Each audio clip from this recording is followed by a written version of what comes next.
Aldo Moraes e este é o canal Saúde Integral e Espiritualidade. E hoje nós vamos tratar de um assunto muito interessante, a saúde sexual feminina, que é muito importante nesses tempos atuais, onde a mulher moderna conquistou tantas coisas. É importante falar da saúde sexual feminina.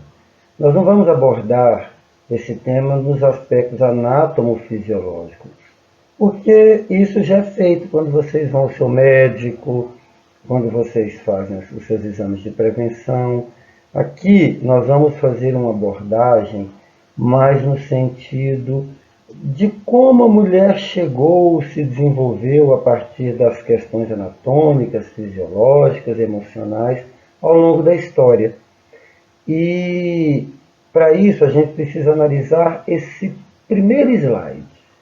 Existe uma terra onde a água é azul e a parte que se relaciona à terra ela é rosa. Dos quatro elementos, a água representa as emoções e o rosa é a cor que a gente costumeiramente relaciona ao amor. Tem um laçarote fazendo um coração estilizado, onde o azul e o rosa também se unem, numa alusão às questões do amor e da emoção. Nós temos uma terra estilizada, onde também as águas são azuis, que são as emoções, e as partes em terra rosa, que representa bem a mulher. E muito colorido, muita coisa interessante no fundo do slide. E nós começaremos fazendo a seguinte abordagem. Eu estou me apresentando, eu sou Etevaldo Moraes, este é o canal Saúde Integral e Espiritualidade.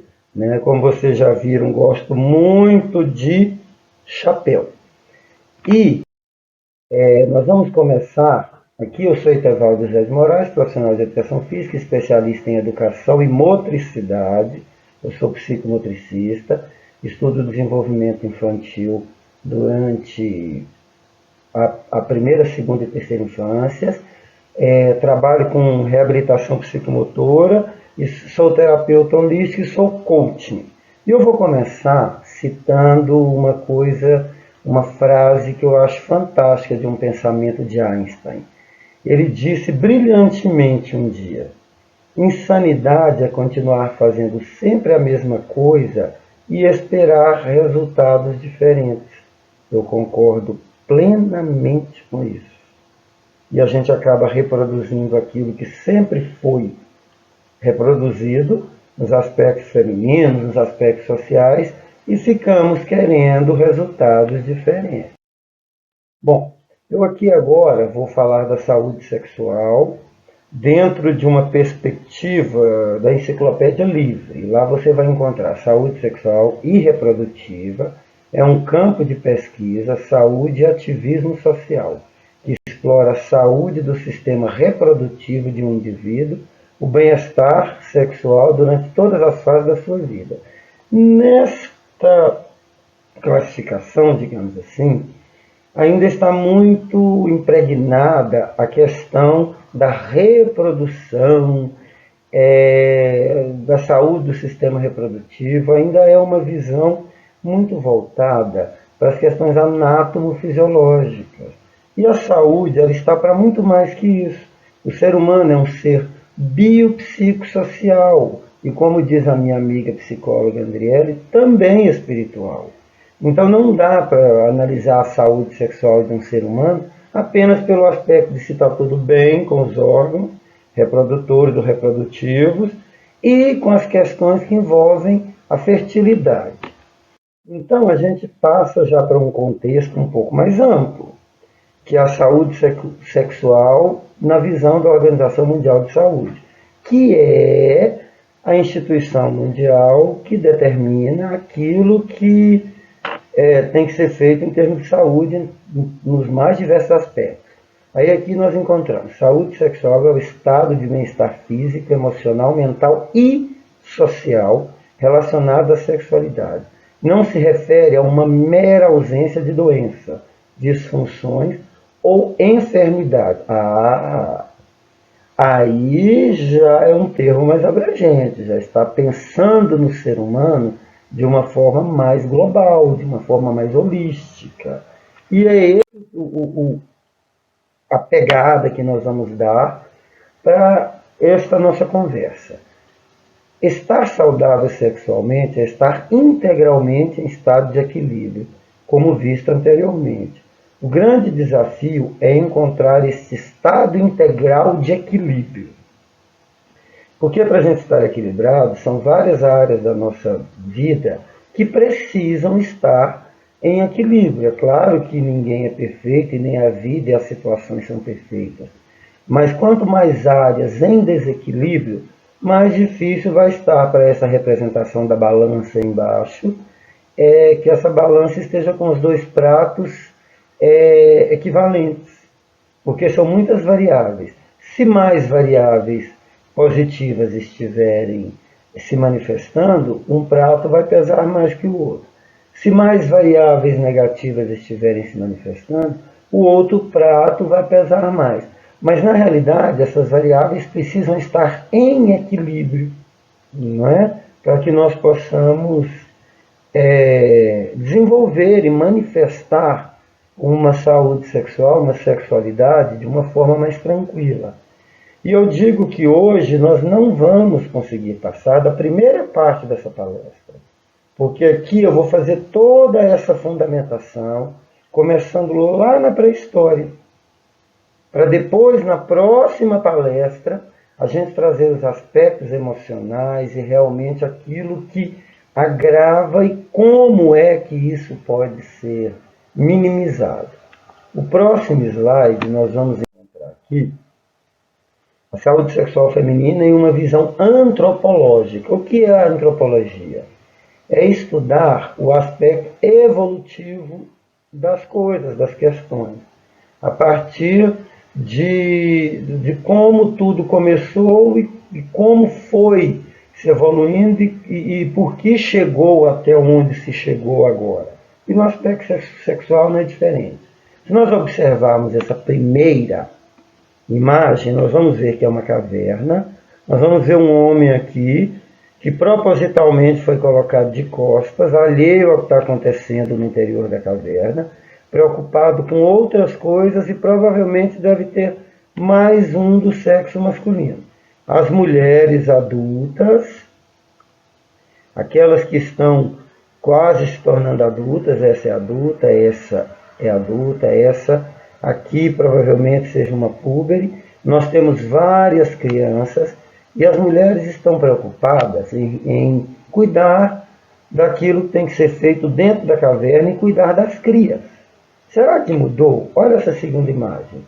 É uma imagem mais contemporânea, onde, da mesma forma, a mulher está se preocupando em cuidar das crias, as 3 crianças, com alimentação. Aqui tem uma geladeira. O aspecto, em termos de tecnologia, aumentou muito em relação ao que nós estamos vendo aqui, que é um couro no chão, que é acendendo uma fogueira de madeira. E aqui a gente já vê a questão tecnológica, mas se a gente parar para prestar atenção, mudaram-se os costumes e as tecnologias, mas o papel da cuidadora permanece igual. A mulher continua exercendo o papel de cuidadora.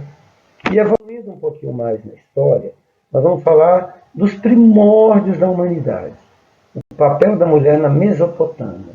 Mesopotâmia foi a primeira sociedade, a primeira cultura, digamos assim, os primeiros povos a terem registros da sua vida, da sua escrita e dos seus costumes em pedras de argila. Foram encontradas mais de 25 mil tábuas de argila, tijolos de argila, com desenhos e símbolos que representam letras contando a história desse povo.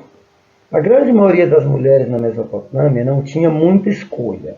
Ou se casavam ou tornavam-se concubinas. Outra escolha era tornar-se sacerdotisa e dedicar-se a sua vida à religião. Será que mudou muito? Se nós pararmos para pensar em décadas passadas, eu nem vou falar de séculos passados, décadas passadas. A mulher era preparada para casar, porque esse era o objetivo final das mulheres. A mulher que não casava e deixava de ser virgem, provavelmente ela ia virar uma concubina na antiguidade, uma prostituta mais recentemente e atualmente uma acompanhante. Então não mudou muito. A outra escolha era tornar-se sacerdotisa. Quantas mulheres não se casam hoje e aí elas se envolvem com a religião e, mesmo que não sejam sacerdotisas, elas se empenham nesse papel, mas e como é que fica? É muito bom a questão religiosa, mas como é que fica a questão da satisfação sexual? As pessoas não deixam de ter satisfação sexual. As pessoas envelhecem, mas a necessidade sexual continua. Como é que fica isso, então, para as mulheres que não se casam ou para as mulheres que negam essa questão de deixarem de serem puras hoje? E a religião tem um papel muito fundamental em toda essa história. Se nós olharmos aqui embaixo, esses véus que foram colocados nas mulheres até hoje de muitos dos países árabes, começou lá na Mesopotâmia. A mulher não podia aparecer, ela tinha que ser algo oculto. E isso hoje, mesmo nas sociedades ocidentais, não é muito diferente, se nós formos parar para pensar, apesar de todo o avanço e das conquistas femininas. Aí nós vamos avançar um pouquinho. O papel da mulher no Egito Antigo. Aqui nós vamos encontrar algumas coisas muito interessantes. Na sociedade egípcia, as mulheres tinham a função de gerar, cuidar e curar, podendo ter posse de terras e possuir bens próprios. Olha só. No Antigo Egito, a esposa era quem cuidava de todos ao seu redor, incluindo filhos e servos. Isso não mudou muito. A mulher toma conta da casa, toma conta dos filhos, o marido e quem mais estiver ao redor. Se existirem pessoas que trabalhem na casa, acaba sendo a mulher que toma conta e que exerce esse papel. Mas uma coisa que é muito interessante. Para os egípcios, sexo era um elemento básico da vida, junto com comer e dormir. E, portanto, não era algo sobre o que se poderia rir, que se poderia evitar ou gerar vergonha. Olha que interessante. Então a mulher não precisava casar virgem, né? Porque o sexo era algo natural, é uma necessidade natural na visão do Egito Antigo. Assim como comer, dormir ou fazer qualquer outra coisa. Isso para os povos antigos foi um avanço imenso. E ainda, olha só, dentro do papel da mulher no Egito Antigo. Entretanto, na sociedade egípcia antiga, a virgindade não era um tabu, desde que ao se casar a mulher não estivesse grávida de outro homem. Entretanto, o adultério era punido tanto para mulheres quanto para homens, sendo chicoteados publicamente. Vejam bem, então a virgindade não era uma prerrogativa, mas do momento que se casava, nem a mulher e nem o homem poderiam cometer adultério. E os dois eram punidos da mesma forma, chicoteados publicamente. É uma visão bem diferente de todos os povos antigos que vieram até depois desse povo egípcio. Cabe aqui a gente parar e fazer uma reflexão de como nós retrocedemos em relação aos egípcios nesse ponto, né? Aí veio a Grécia, que é um dos berços da humanidade em termos de cultura, em termos de arte, música, poesia e principalmente filosofia. As mulheres na Grécia ainda não podiam participar dos debates públicos e políticos, muito embora fossem autorizadas a frequentar festas religiosas e assistir a peças teatrais, bem como ir a santuários e oráculos. Já os sacrifícios aos deuses lhes eram proibidos, pois se tratavam de rituais exclusivamente masculinos. Elas também não podiam ter propriedades ou administrar negócios, sendo sempre tuteladas pelos maridos ou por parentes masculinos mais próximos. Olha aí, que retrocesso. Né? A mulher na Grécia podia ter propriedade, Aqui ela não podia. Aqui, se ela recebesse uma herança, ela tinha que ser tutelada, ou pai, ou marido, ou um parente qualquer do sexo masculino. Não tinha o direito de render culto aos deuses, porque isso era exclusivo dos homens. E vejam bem, mas a gente ainda vai ver mais no sentido de que, olha só, se uma mulher traísse o marido, ele estava autorizado a matá-la em público. Será que mudou muito? Se nós pararmos para pensar o tanto de feminicídio que ainda acontece, em nome da honra, que era uma coisa normal nas constituições mais antigas do Brasil, o crime de honra porque a mulher traiu o marido, porque a mulher cometeu adultério. E olha só, os homens podiam ter amantes de ambos os sexos, sem constrangimento. Relações homossexuais eram comuns entre homens e até eram incentivadas. Por que eram incentivadas? A ideia era de que o homem mais velho podia orientar muito bem um rapaz mais novo, um jovem mais novo, nas direções da vida, e isso lhe dava direito de ter relações sexuais. Era a cultura deles. Eu até deixei aí o endereço aqui embaixo, que se vocês se interessarem mais por esse assunto, nesse endereço aqui, vocês vão poder encontrar. E aí a gente avança um pouquinho. Avança e, ao mesmo tempo, regride. Porque o papel da mulher na Roma Antiga regride mais ainda que na Grécia.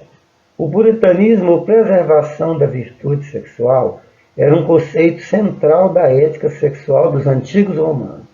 Foi o que foi o que custou a vida de Lucrécia e Virgínia, que se tornaram lendas que serviram de exemplo de comportamento para as mulheres romanas. Vejam bem, Lucrécia e Virgínia foram violentadas e acabaram por se suicidar porque não aguentaram o fardo de não serem mais puras. Porque a virtude sexual, aqui ó, que está entre aspas, era conceito central da ética sexual dos antigos romanos. Então viver sem estar nessa virtude sexual era preferível não viver. E aí olha só, elas tornaram-se lendas que serviram de exemplo de comportamento para as mulheres romanas. Olha que absurdo, né? Então aí já começa a impregnar de novo a ideia de que a mulher tem que chegar pura ao matrimônio. E vejam bem aqui, ainda aprofundando mais, dentro do papel da mulher na Roma Antiga. Uma vez casadas, as mulheres daquela época e região não deviam esperar nenhum prazer do ato sexual, pois seu papel era simplesmente procriar. Além disso, as mulheres precisavam aceitar a infidelidade dos maridos.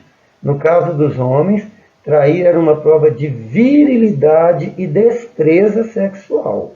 Olha só, até hoje o direito se baseia muito no direito romano, todo o direito mundial. E as nossas leis ainda são muito baseadas nas leis do Senado romano. E a gente para e observa isso. Não é? Então era prova de virilidade e destreza sexual. E a mulher não precisava ter prazer, isso era uma prerrogativa masculina. Mas se nós pararmos para pensar, isso se perpetuou. Né? A mulher casava para ter filhos. Quem poderia ter prazer e sair para prevaricar era o homem. Até bem pouco tempo atrás. Se nós pararmos para pensar, eu vou pegar o meu pai, que estaria hoje com 110 anos, minha mãe com 100. Casou-se aos 25 e ela aos 15.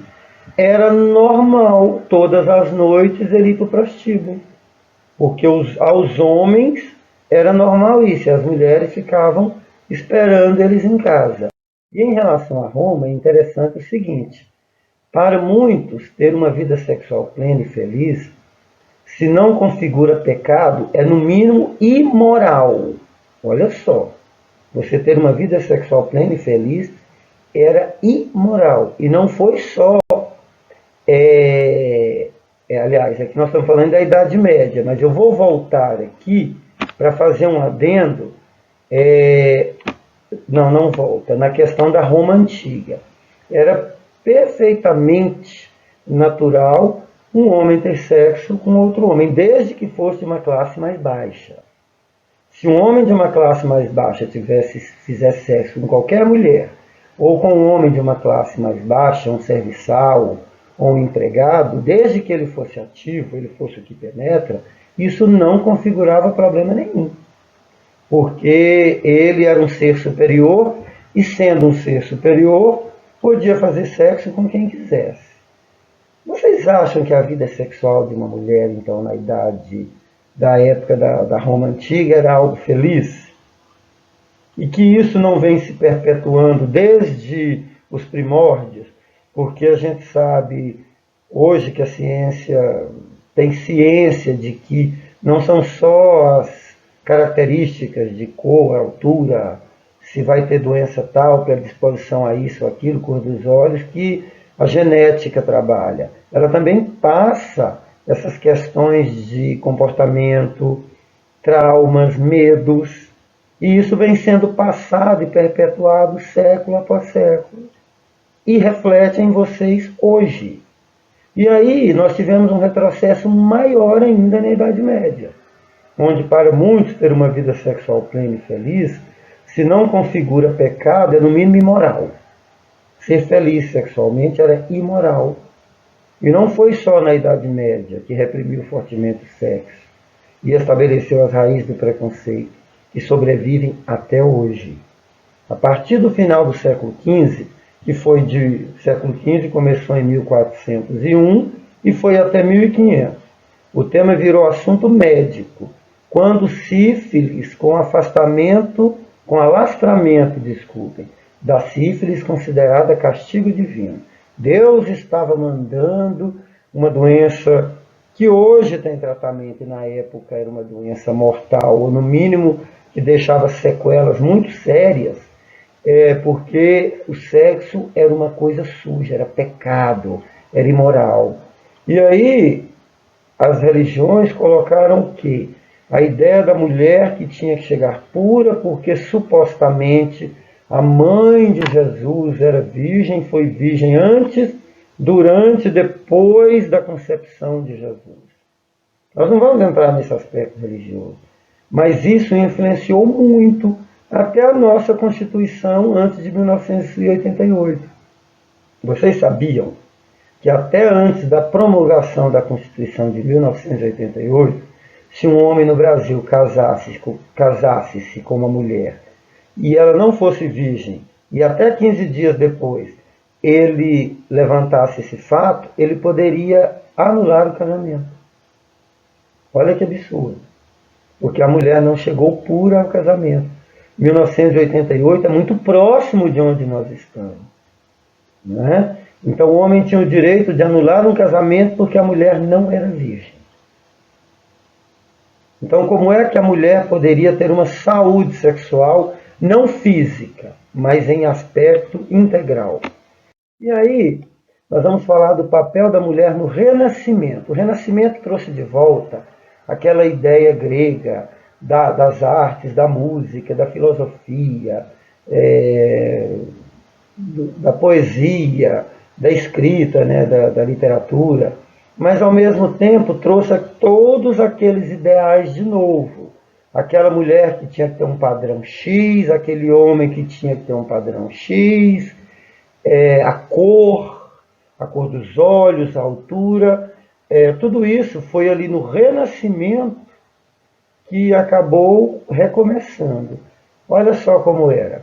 A educação da mulher, no caso, era para as atividades do lar e a possibilidade de liberdade nula. Desde criança, as meninas eram ensinadas a cuidar do lar, em especial a realizar atividades como costurar, bordar. A condição feminina foi atribuída às funções do matrimônio e, por isso, para a vida materna. Será que isso aí se parece com a história das nossas avós, ou de quem tem um pouco mais de idade, das nossas mães? Foram criadas para casar, foram criadas para o matrimônio e para a vida materna. Então não importava se elas iam estar felizes no casamento, se elas amavam os maridos ou não, e muito menos se elas estavam felizes no sexo. Isso era um tabu que ninguém discutia. A mulher se casava jovem. Imaginem como era a primeira noite de uma moça que não sabia de nada com um homem que provavelmente era, no mínimo, chucro, para não dizer outra coisa. Isso deixava traumas para o resto da vida, com certeza. Será que era prazeroso fazer sexo para uma mulher dessa? E o que é que ela passou emocionalmente para uma filha? E essa filha para você, que é a neta, ou que é a bisneta? É claro que isso foi passado. É claro que o trauma dessas emoções foram passados. E aí nós vamos chegar no papel sexual da mulher contemporânea. O curioso é que a falsa liberdade sexual atual mascara a carência que sentem por problemas e afetos mal resolvidos desde a infância. Por serem reprimidas por seus pais e sociedade na questão sexual, não foram estimuladas pela família a acreditar em si mesmas e saber lidar com as emoções, ter autoestima, ser independentes emocionalmente antes de tudo. A mulher acaba, mesmo hoje, esperando que a completude dela esteja no companheiro, esperando muito que o homem vá acompanhá-la em muita coisa, vá dar segurança, vá dar o que ela busca. Porém, antes de tudo, não só a mulher, todos nós precisamos ser independentes emocionalmente, acima de tudo. E não depender do outro, seja lá quem for. Mas ainda hoje, com toda a modernidade, a mulher ainda continua representando muito esse papel onde espera um homem ideal. E esse homem ideal existe? Será que existe esse homem ideal? Quantas de vocês que estão me ouvindo aí, que são casadas, são divorciadas, separadas, namoram, são noivas e que estão parando para refletir sobre o que eu estou dizendo? Você é feliz sexualmente com seu parceiro ou com sua parceira? Ou você está levando essa situação por comodidade? Será que a sua saúde sexual está boa? Será que você está produzindo energias boas para se manter numa situação por uma questão de visão social, de se adequar a valores? Não estou dizendo aqui para ninguém se separar, porque eu estou dando uma palestra aqui com slides, falando, chamando você à realidade. Mas cabe aqui uma reflexão muito séria, para no mínimo você tentar adequar isso. E não é por seu parceiro ou parceira, ou por seus filhos, ou pela sua família, é por você mesma. Porque é você que vive depois as mazelas de não estar bem numa relação sexual e ir levando. Porque é muito comum achar que, como para a mulher o orgasmo é algo interno, digamos assim, emocional, isso não tem importância. E é um ledo engano, como nós vamos ver agora. O papel sexual da mulher contemporânea, olha só, para muitas pessoas, incluindo cientistas e médicos especializados em sexologia, o orgasmo feminino continua sendo um mistério. Mas nem todas elas conseguem atingir o orgasmo. Algumas admitem, inclusive, nunca ter tido um. Eu tenho certeza que de vocês que estão vendo e ainda verão essa palestra, muitas de vocês não sabem o que é ter tido um orgasmo. Porque é um assunto que não se comenta, é vergonhoso e a gente não fala sobre isso. Não é essa a crença limitante? O fato é que diversos fatores psicológicos, emocionais, físicos e até hormonais influenciam o organismo. Então, os fatores psicológicos, você está bem? As coisas estão bem na sua casa? Você está passando ou manifesta algum problema de ordem psicológica? Algum transtorno psicológico, emocional? Fisicamente você está bem? Quando você tem um ato sexual, está bom? Ou você está fazendo para agradar? Hormonalmente, os hormônios estão bem? Então são perguntas que vocês precisam se fazer antes de aceitarem de qualquer forma que vocês estão bem, simplesmente porque foram ao médico e problema nenhum foi apresentado nos seus exames. É interessante porque eu atendo pessoas como coaching, como terapeuta holístico. Aí eu falo assim, que são as terapias integrativas, aqui explicando. Olha, alguma coisa que seja na iridologia, seja na radiestesia, que eu faço o diagnóstico, ou energeticamente mesmo, mostra que você tem alguma coisa que não está bem no seu útero. E o útero representa a energia sexual. Aí me diz assim, não, mas eu fiz exame, eu fui ao médico, tem 2, tem 3 meses, tem uma semana e está tudo bem, está tudo em ordem. Aí às vezes eu só digo o seguinte, e a energia desses órgãos? Nós já estudamos em outras palestras que eu ministrei nesse canal sobre a energia de cada órgão. Que energia é que desregula os órgãos? Será que a energia que mantém os órgãos sexuais, os órgãos reprodutores saudáveis está boa? Porque antes do órgão em si ou sistema manifestar o problema, a energia já está alterada. Então pare e reflita. E aí aqui nós vamos falar da inversão de papéis e a guerra dos sexos. Está até de cabeça para baixo esse texto. Porque na tentativa de igualar-se aos homens, em 1966 surgiu a pílula anticoncepcional, as mulheres queimaram sutiãs e estava muito forte o movimento feminista, que tem razão de ser em função da mulher ter um papel tão importante quanto o do homem em todos os aspectos, mas essa luta acabou gerar uma competição, onde houve muito a troca de papéis. E quando há a troca de papéis, costuma-se ser difícil a adaptação.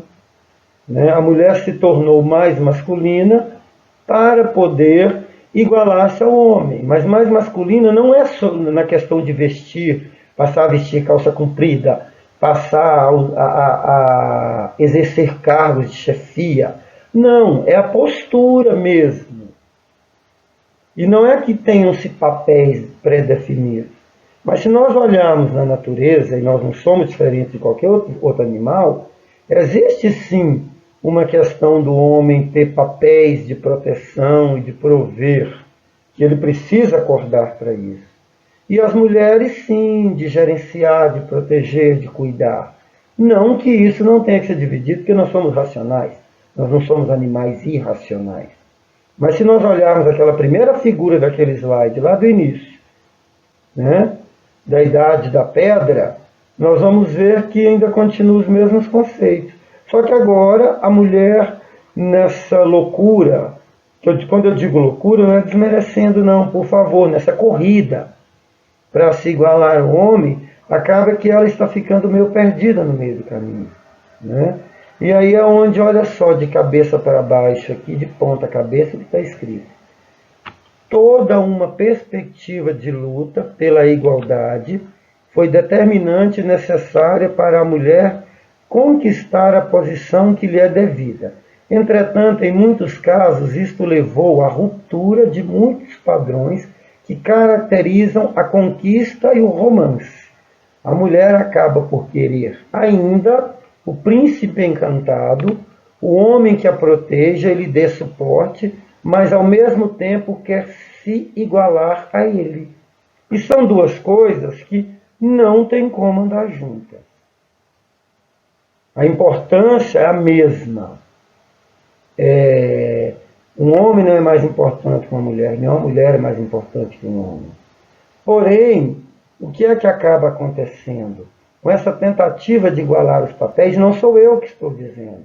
São estudiosos de sociologia, de filosofia, que fizeram vários levantamentos e chegaram à conclusão de que essa guerra dos sexos que a gente está chamando aqui, que é o que hoje em dia se diz, levou à deterioração daquele relacionamento que era do romance e da conquista. Né? E aí, ainda hoje, apesar de tudo, a mulher ainda quer um homem que a conquiste, um homem que a corteje. Mas, às vezes, é difícil para o homem entender isso. E a mulher precisa ouvir. E o homem, como ele é visual, ele acha que por estar fazendo, a mulher já está entendendo. Não entende que ele precisa dizer que ela está bonita, que ele precisa notar que ela mudou de roupa, que ele precisa notar que ela está se cuidando. E ela tem que ouvir isso, porque a mulher é auditiva. Então são pontos que na próxima parte, na segunda parte dessa palestra, eu vou abordar muito essas questões do homem visão e a mulher audição. Por isso o homem tem que conquistar a mulher, ele tem que conversar. Não é tanto a beleza do homem que vai fazer com que a mulher seja conquistada. É exatamente o que ele diz e como ele traz ela para o mundo dele. E agora, seguindo, terminando, eu vou trazer aqui uma fala de Sananda, que eu já disse que é o nome cósmico de Cristo, Sananda, que nas cartas de Cristo, na carta 4, ele diz o seguinte: o homem e a mulher são duas metades iguais de um todo. Né? Então vejam bem, se são duas metades iguais de um todo, não há como uma ser mais importante que a outra. E não há como duas metades também serem iguais. Você pode partir qualquer coisa ao meio, que as duas metades jamais serão iguais. E vocês podem juntá-las novamente e passar cola, que elas nunca mais serão tão unidas quanto eram antes de serem separadas. Então, se lá na formação do ser, o ser foi dividido em masculino e feminino, isso tem um porquê. E que possivelmente, lá na nossa evolução espiritual, vai ser unido de novo em masculino e feminino, as duas metades, também tem um porquê. E aqui cabe uma reflexão. Até quando nós vamos ficar esperando que o outro nos complete, nos complemente e faça alguma coisa por nós mesmos? Ou por vocês mesmos? Está na hora de assumir o papel de vocês, não o papel só de dono de casa, de quem tem jornada dupla de trabalho, mas o papel de vocês que é lindo e maravilhoso, e que é o de amar com muito mais facilidade que os homens. Gratidão por assistir a esta simples palestra. Se você se interessou, inscreva-se no canal, acione o sininho para você receber as notificações dos assuntos que nós tratamos. E eu espero que possa ter auxiliado você ou vocês nessa perspectiva sexual antropológica. E no próximo encontro nosso, que será a minha próxima palestra, será a segunda parte dessa palestra, onde eu vou apresentar as diferenças antropológicas do homem e da mulher. E como é que isso faz com que o homem tenha uma visão e a mulher tenha outra. Como o homem é visual e a mulher é auditiva. Por que é que os homens têm dificuldade para encontrar coisas e as mulheres vão lá e pegam na maior facilidade? Porque em muitos casos os homens têm mais facilidade para estacionar e as mulheres nem tanto. Tudo isso é explicado a partir dos aspectos antropológicos. Até a próxima palestra.